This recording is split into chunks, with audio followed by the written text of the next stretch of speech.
Chapter 6. Osifo hadn't realized how much Ndidi featured in his thoughts until the day he went shopping for some furniture and material for curtains to redecorate his house for the visit of Wale and his family. He couldn't make up his mind what to buy, wondering whether Ndidi would approve of this or that. At last, he raced back to the office to get her, only to be told that she had left early for home because she had felt ill. His initial reaction was to rush to her flat, but on the way there, however, he decided not to. What would he say to her? What am I doing? I should be consulting Itohon about the choice of furniture, and not Ndidi. So, he merely drove past her house and went home. When he asked her the next day if she was feeling better, she told him that she was all right and that it was Egie, her father's wife, who had been taken seriously ill and she had been sent for. Oh, I see. Wasn't there any other person with her at home? What do you mean, Mr. Egie? She asked, flaring up. She had had a sleepless night by Egie's hospital bed and was quite tired. The man was inhuman. Since they had to send for you at work. You mean that when my father's wife's life is in danger, and my parents are away, I should not be sent for? I should not leave my precious duties at Egie Electronics to help a person who is seriously ill. I'm sorry, Your Excellency, for deserting my post for such a trivial matter. Take it easy, Ndidi, he said, holding her arm as she made for the door of his office. Don't be offended. You did not allow me to finish my sentence. You didn't need to, she said, trying to shake herself free. But he held on firmly. You're quite insensitive and you're a slave driver. I just can't believe that a human being could be so indifferent to other people's welfare. You seem to think that my entire life depends on this job. It doesn't, you know. I'm not starving. Far from it. I have my reasons for my continued stay here. You've never wanted me in this company. The way you overwork me is incredible, and I think I've had enough, and so, I'll tell you what you can do with your job. She collapsed into a chair, exhausted from her outburst. Osifo got her a cup of water and sat on the arm of her chair. Look, Ndidi, I'm sorry. As I was saying, you did not allow me to finish my sentence. What were you going to say, Mr. Egie? I've forgotten now. What I probably meant was that I hoped there was someone with her when she collapsed or something to that effect. I can assure you that your duties in the office did not come into my mind at all. I'm not callous, you know. You've got the wrong end of the stick. Well, actually, Mr. Egie, I know that you are quite kind and reasonable with people generally. I've actually overheard some workers complain that I'm more difficult to please than the managing director. However, why do you drive me so hard with so much work? Because I've a lot of trust in you. But you have that same trust in one or two other managers. Well, maybe it's because you let me drive you hard. You've never kicked. Did you expect me to? Sometimes, just to show that you're not a saint. Fine. As from now on, Mr. Egie, I won't be that cooperative. I want my weekends free. My private life is suffering. As it is, I seem to live and breathe Egie. My boyfriend is complaining, and he's right. I'm sorry again. I was being selfish and a bit thoughtless in expecting you to work with me at weekends. We shall reschedule our work to exclude Saturdays. Fine. But if you really do need me sometimes, I shall be glad to oblige you, she said, relenting somewhat while at the same time realizing that she would miss those quiet working sessions they had at weekends. No, Ndidi. A promise is a promise. Your weekends shall be free. All right, Mr. Egie, thanks. She stood up. Drop the Mr. Egie, Ndidi. I think we are acquainted well enough now for first names, don't you think so? If you say so. I do. The name is Osifo. Does it sound too awful? Not at all. Thanks again, Mr. Egie. She made for the door. Osifo. Osifo. You look as if you've had a sleepless night. Would you like to take the day off? I would like to, but I've so much to do. I'm traveling to Yola tomorrow and I have to prepare for that. Your assistant can do that. Take the day off. I insist. And to show that there are no hard feelings on your part about my past behavior, let's have a game of tennis and then dinner at my place this evening. Shall I come for you at 5? Okay, fine. I'll go home now and sleep. That evening, they called first at the hospital to see Egie, who was now much better. Then they drove to Osifo's place. Ndidi had been there once before for an official party. He took her around the house, then they had several games of tennis and sat for pre-dinner drinks by the swimming pool. She felt happy and relaxed. She was seeing him at home for the first time on an informal occasion and he seemed an entirely different person. He wore none of the tense, anxious look he always had in the office. He laughed easily and looked attractive and full of life. She liked the house too, although it lacked the feminine touch. She wondered how deep his relationship with Itohon was and felt a twinge of jealousy. I hope I didn't disrupt your plans for the evening by inviting you here. I should have asked first if you were free. I'm free. I had nothing lined up. Showboy not in town. Showboy. I mean your boyfriend. He wears such gorgeous things. A real dandy he is. Oh, Gogo does love flashy clothes. She laughed, then frowned. Where's my sense of loyalty? I should stand up for Gogo, she chided herself. Why are you frowning? I shouldn't let you take digs at my boyfriend, no matter what I think myself. Another foot put wrong. I'm sorry. Let's change the topic. Tell me about yourself. You tell me about yourself first. By the way, where's the girlfriend tonight? Itohan. She de-washing her hair or whatever it is girls do when they are not out with their boyfriends. I see. Proceed with your story, please. The evening passed pleasantly enough. They discovered that they had the same taste in music and books and had some friends in common. Osifo told her a bit about his early life with her father. She was surprised. Her father had told her that he knew Osifo slightly but had not mentioned that he had been close to his family or that he had worked for him. Osifo assured her that he had no hard feelings towards her father. He only hoped that the chief would improve working conditions for his workers. She promised to speak to her elder brother, Ikachuku, who was shortly going to take over the running of their father's business. When he took her home later that night, she invited him in for a drink. He had never been inside her flat. It was simply but tastefully furnished. They listened to some music and discussed things generally. Neither of them was eager to end the evening. When she saw him to his car, he still lingered, so she had to tell him that she had not yet packed her bag for her journey the next day. Of course, I must not delay you. You need your beauty sleep. Good night. Good night. But still they both lingered. I wanted your advice on some furniture and material for curtains. My friend and his family are coming to stay with me for a week or so at the end of the month and I want to do the place up a bit. When will you be free to accompany me to the shops? I don't want to. Osifo was surprised. She had never turned down any request of his. May I ask why?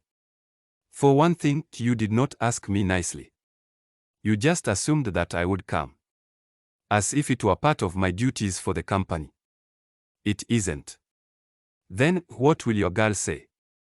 She should do the choosing. Have you asked her? No? Well, do so. I wouldn't like it if Gogo sought another woman's advice about the decoration of his house. I would be terribly hurt, and his explanation would have to be really good to make me want to continue with our relationship. He felt ashamed.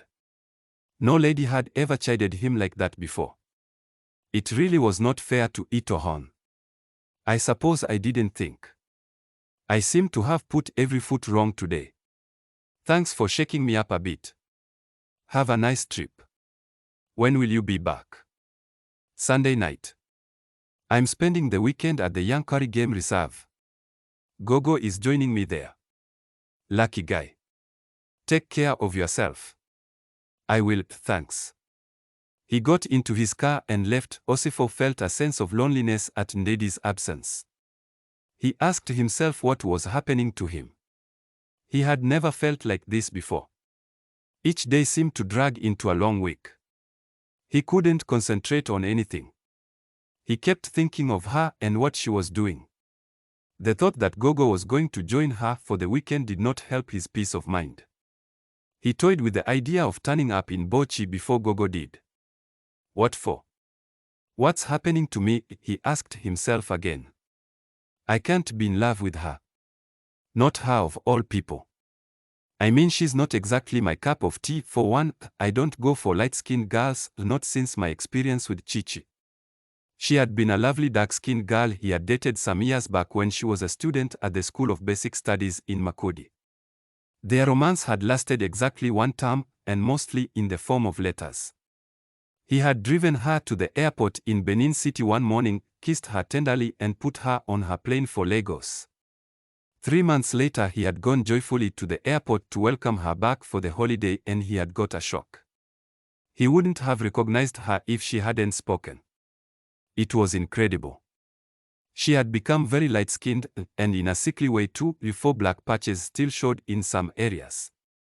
He had had to dive into the airport bar for a quick strong drink. When asked to explain, Chichi had said that she had bleached her skin because she felt light-skinned girls appealed more to men. Osifo had made no comment. He just dropped her. Since then, he had steered clear of light-skinned girls. Scratch them, he told himself, then you'll probably find another color underneath. So, Ndidi, being light-skinned, should not be in the category of girls he fell for.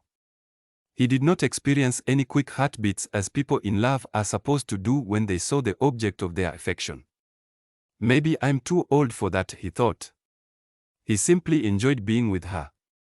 They seemed so right in each other's company. On reflection, he had to admit to himself that all those extra hours they worked at weekends was only an excuse to be with her.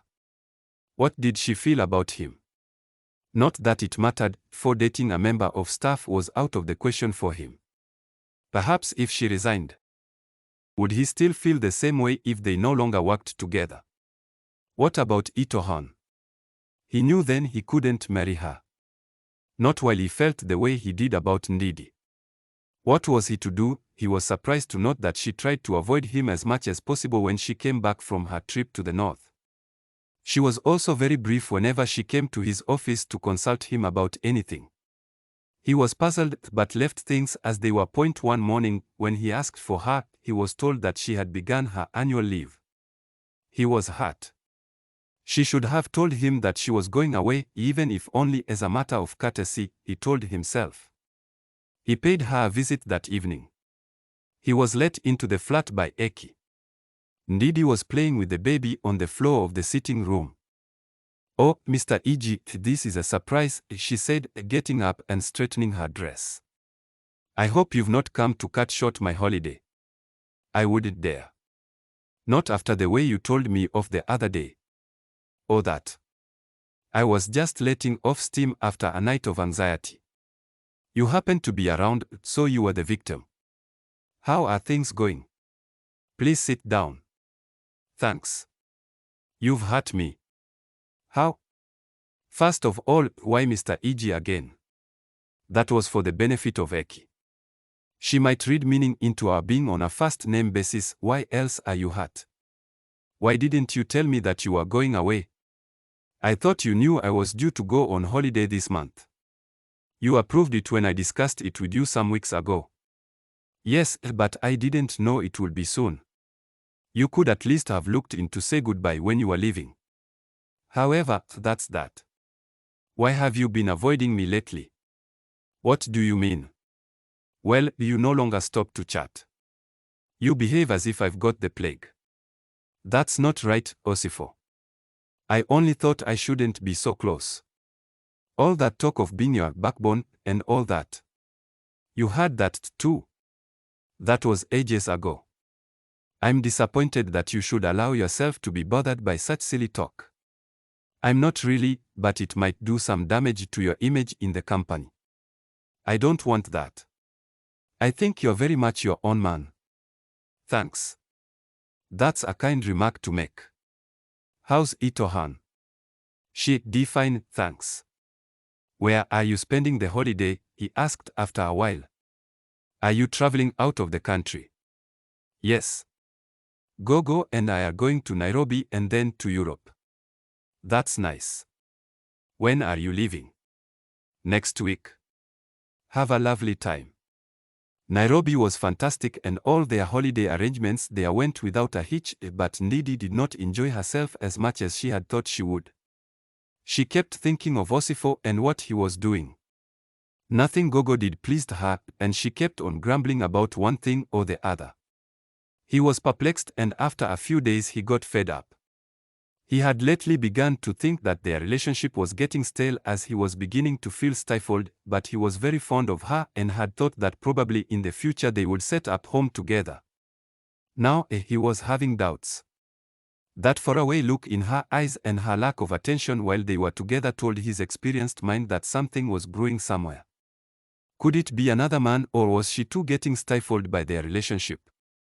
The symptoms were identical to those of Biba, his second wife, just before she ran off with an old flame of hers. However, Gogo did not believe in allowing anything to ruin his holiday, and since Ndidi was becoming a real old nag and was not enjoying herself anyway, he would have to have his holiday away from her.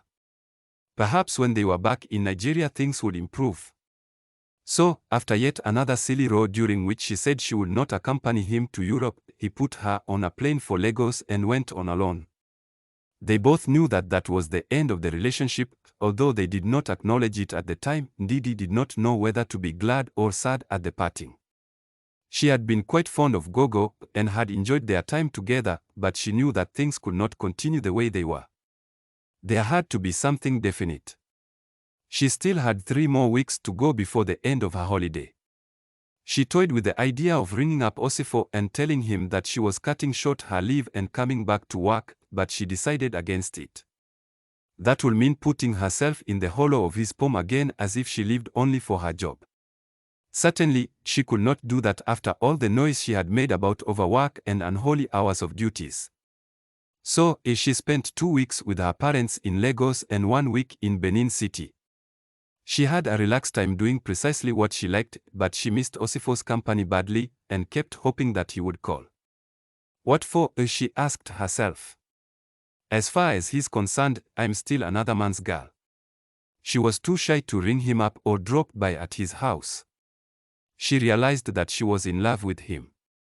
The feeling had developed progressively from their first meeting, in spite of her attempts to suppress it. How else could she explain the fact that she actually enjoyed being with him, even though it was all work, more than being with her boyfriend? She needed no persuasion to work all those extra hours. Apart from liking his physical appearance, she admired his intelligence and his purposeful way of tackling problems. Nothing seemed to baffle him for long. He always found a way. Above all, she enjoyed his company, although Gogo was a lot livelier. Gogo could entertain a girl for a whole week and still she would not be bored. He would think up all sorts of things to do and places to go to. She enjoyed these activities too, but somehow it made life seem a little bit shallow to her. Surely, there was more to life than just living it up enjoying oneself. You wouldn't catch Gogo dead worrying about a problem, particularly if it had nothing to do with his job. You couldn't change the world even if you tried, he used to tell her, so leave it as it is, disasters and all. During her last week she got a phone call from her father asking her to go to Usari to see that their country house there was cleaned up as he was coming down shortly with some friends for a weekend. She smiled before she knew what that meant. The crafty old man. He and his friends were no doubt bringing gifts for the chiefs and elders of the village.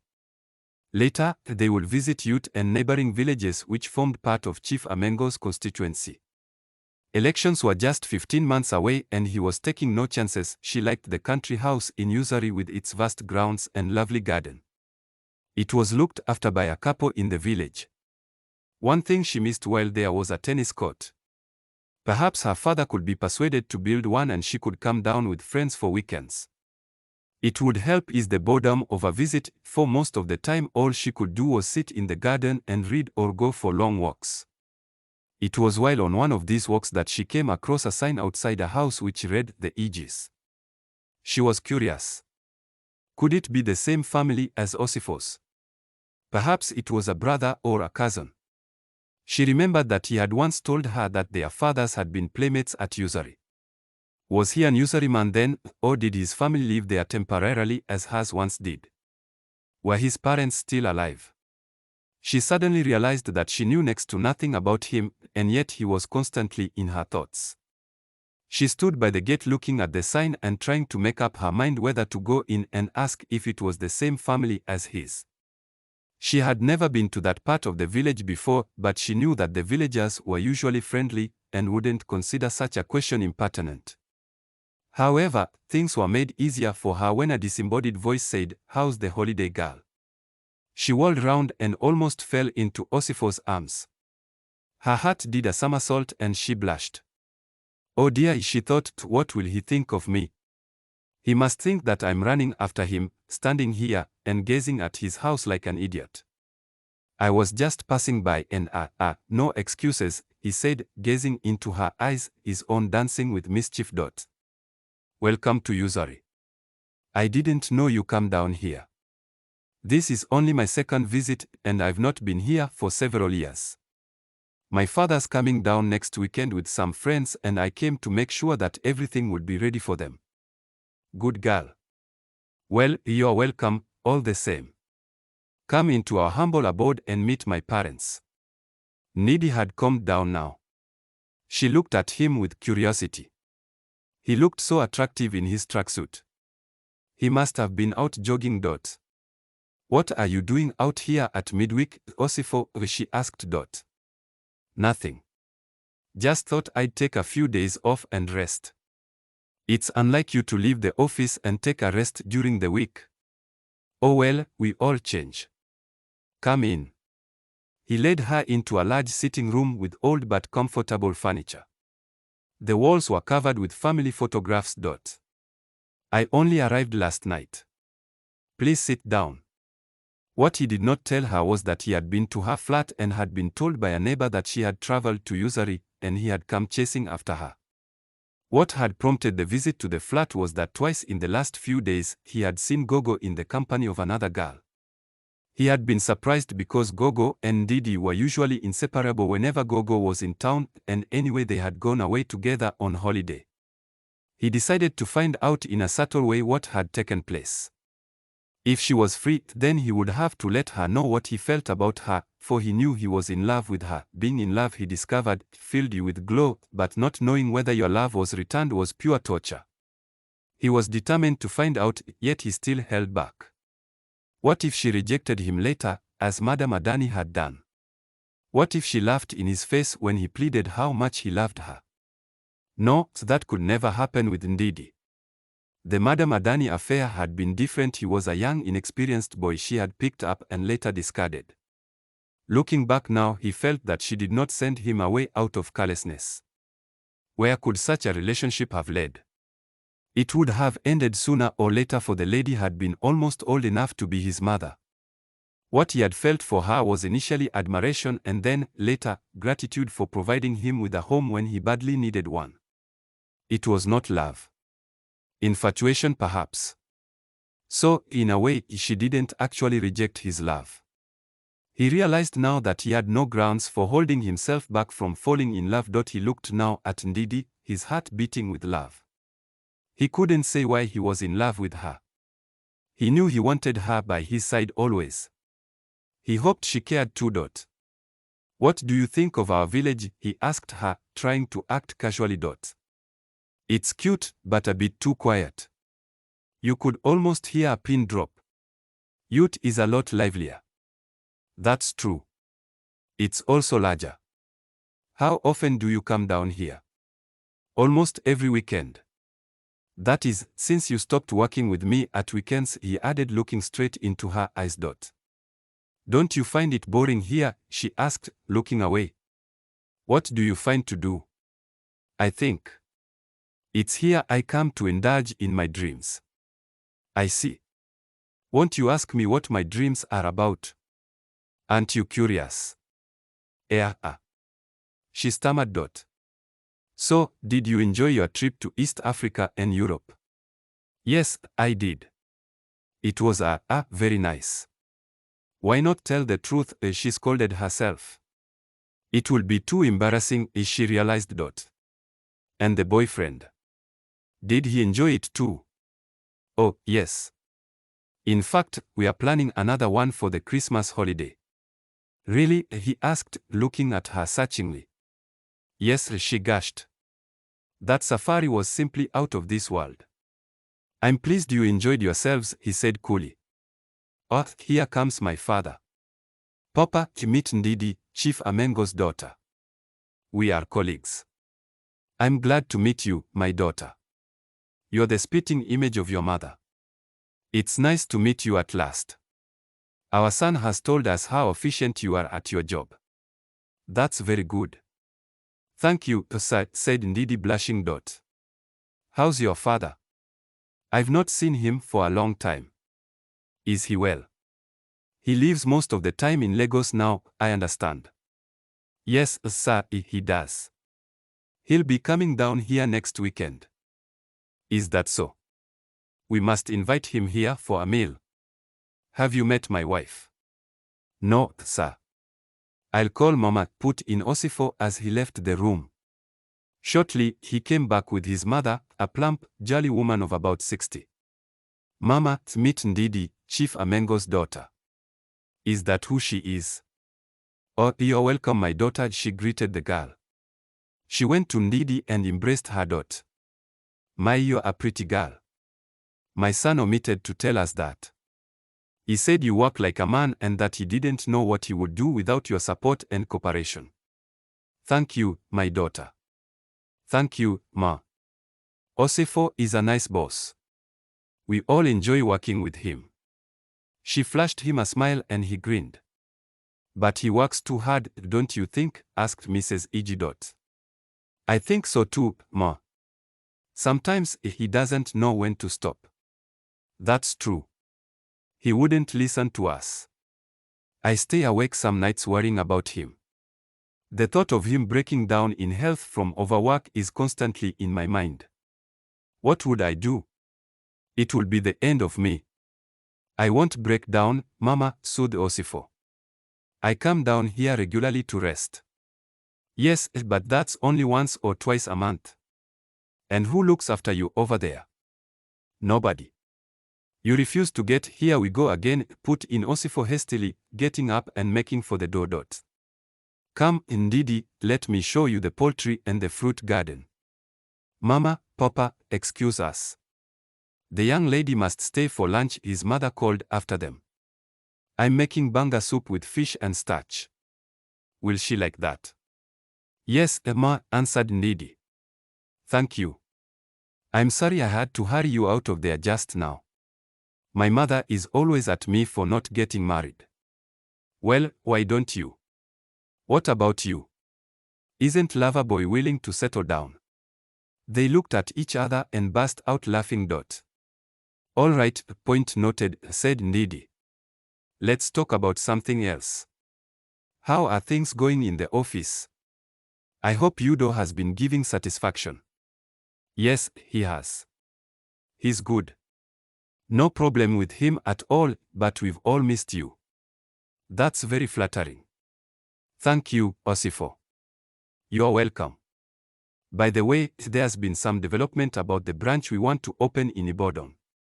We've got a place now and the fitters are at work. It should open in 2 months' time. That will be great. We are going places. I hope so. It's the assembly plant that I'm really looking forward to. When we have that, then I'll feel that we've really achieved something. When will that be? I don't know. 2, 3 years. Maybe longer. The board is trying to raise the necessary capital. It isn't easy. However, right now, we are looking for a manager for the Ibadan branch. We've advertised. We want a dynamic person who will be able to give us a strong foothold in the keenly competitive electronics market there. When she went back to work, Ndidi decided to apply for the Ibadan post. It would be no promotion for her, for the position was on a par with her present one, but she felt she could do the job well, and a change of atmosphere would be welcome. After the blunder she had made in pretending that her romance with Gogo was still on, Osifo had kept his distance.